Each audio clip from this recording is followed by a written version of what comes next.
Yo guys, welcome to the video. This is Josh or Milky, and in today's video, we're going to talk about leveling in Torchlight. Now, this isn't leveling for your first character. This is leveling for your second character. You've already got a character up and running. You have access to the trade house. You have a few FEs to spare to get some nice leveling gear, and you can build yourself some decent twin gear to power through the campaign. Now, this will make you go considerably faster.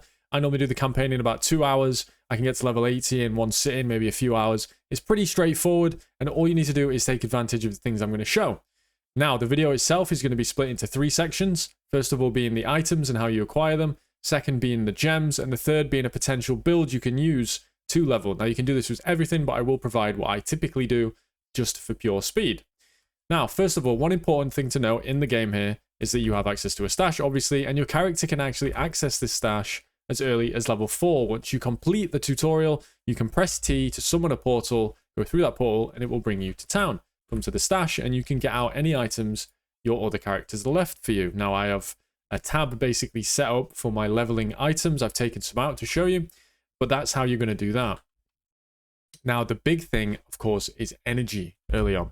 Energy is used to add support skills to your main skills to make them do more damage, and in order to get that, you need items with a higher item level. An item level 80 or above item can be rolled with max energy.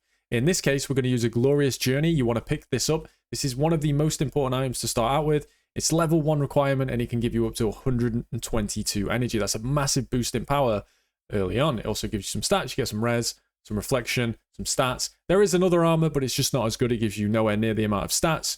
Anything past your first character, pick up a Glorious Journey, item level 80 and above, get max energy on it. The second item is Dragon Scale Shoes. Same thing, item level 18 above. You can get up to 61 energy. You're going to get some nice movement speed. And then Ralph's Engravings.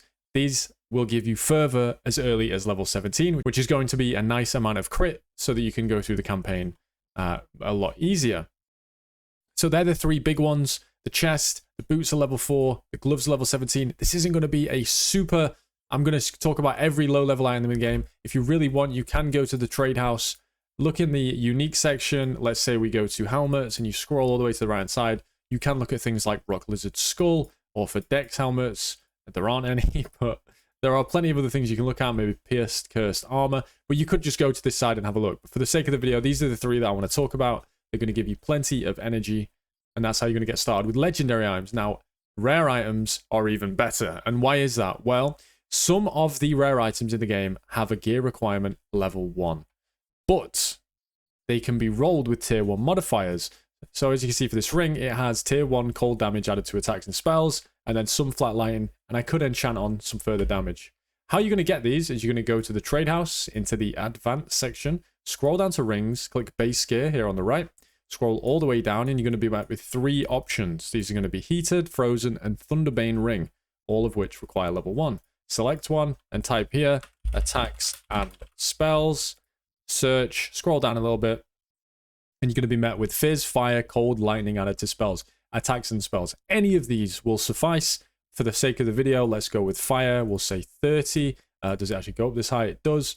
And then we could buy this ring, which we'll do right now. So 5 FEs. We got ourselves a ring that we can now craft on. Now, once you have that ring, come on over to Maud in the corner, select the ring, lock the modifier in place, and begin to craft. We got T2 life here. Life's pretty nice, but we don't want life early on. We want damage. We're looking for any kind of flat damage, preferably a high tier, but it doesn't really matter if not. T6 physical to spells. We'll go ahead and accept that, and then we'll keep rolling though just to see it out. Maybe we hit something lucky in the final 14 rolls, but just keep going back to this mod here. Preferably, you'd have the 3rd affix open. This is so you can enchant a 3rd prefix, but it's not the end of the world if you can only get 2. It's still a considerable amount of damage for this early in the game. Let's keep going. We got T1 fire as there, T7 cold, not quite going to cut it. A reap duration, pretty bad. And it seems like we are going to be settling for T6 fizz, which is absolutely fine. You don't need more than that. Then we'd go back to Maud, enchant, select our ring, and add on the final flat damage. So you can see we got cold here. So this is a lot of damage for the game. This is going to be hundreds of times more damage than you would typically get at level 1, which is when you can equip these items. So grab yourself 2 of those, stick them in your stash, and you will be ready to be on your merry way. But it doesn't stop there. There are some other things you can do to level up quickly. So let's talk about gems next. Gems are very, very important. When I say gems, sorry, I mean skills. One important thing about this patch is they gave us the opportunity to reset the level on skills. So if I was to take this precise weapon application, for example, amplification, you can reset the level on it.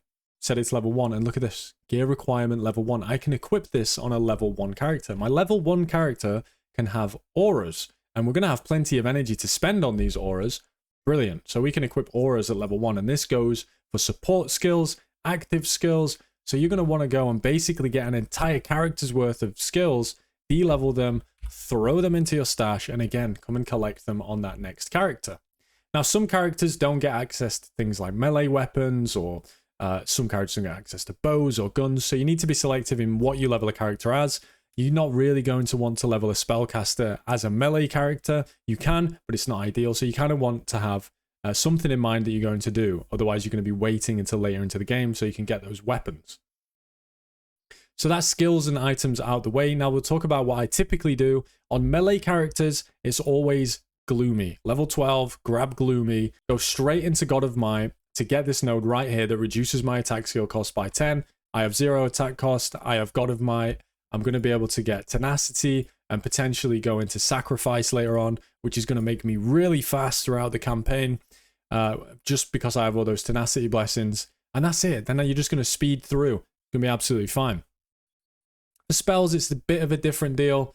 You're going to want to go Spell Burst. Probably Firebolt is really good, but moving around on spells is a lot more difficult. You can also get a helmet with Spell Burst on it that has a level 1 requirement if you choose to go the spell route, but it is a lot more difficult, and I would recommend typically just swapping over to the Gloomy setup at level 12. You can then, from level 12, go into the Sacrifice Axe. This is available at level 8. You don't want to do that at level 8, just because you're not going to have access to Tenacity, but as soon as you have that Tenacity major talent from God of Might, you can just use this axe and you've got Sacrifice, so you're going to be getting much more attack speed. But then when you actually get to Sacrifice in the Onslaught tree, you can just then use the highest damage two-handed weapon you can find. This is just an example. There are many, many ways to level. You could go with Arrow Ironheart totems. I did that yesterday on my Thea. I've leveled as Thundercloud on my Yoga really fast. And I obviously say, and as I say, I level as Flame Slash when I'm doing melee. Flame Slash / Berserking Blade. Now, a nice little end game combo I like to use once I get to the Netherrealm is Sunset Ripple, because it gives you up to 200% skill radius. Make sure you get one with a +2 roll. And then Pale Mist. So all that radius is applying to your damage. So all the radius you get from Sunset Ripple, which is going to make your clear much better. As I say, when you're just trying to race to level 80 to get access to your whole character, you just want to clear fast. So you can equip these two items. You're going to get a lot of radius. You're going to get a lot of damage. And finally, when you get to the Netherrealm, the Eye of the Kraken, huge helmet. It gives you 25% chance to explode enemies. This is going to scale with all that skill radius you have. So you're just going to blow up screens and you can keep on flying through the Netherrealm until you reach level 80 and you can reroll into whatever character you actually wanted to play. Alternative to that, as I say, there are spell options. Spell options actually even have a better option for skill radius in the form of Oversight. Every 4 seconds, you gain the following. In turn, 200 skill radius or 30% move speed. So when you have that skill radius, paired with Sunset Ripple and paired with Pale Mists, suddenly you have an insane amount of radius, blowing up entire screens and flying through the endgame. I hope this helped. It was a lot of information very quickly. There will be timestamps. Use this. It's so much faster to level this way. I see many people ask me, how do I level this? How do I level that? I level everything the same. I just buy twink gear and I go. I'm not really the kind of person that wants to, feel that progression or that journey. I want to get to level 80. I want to equip my character and I want to go blast and farm up some monies. So I hope you enjoyed the video and I'll see you next time.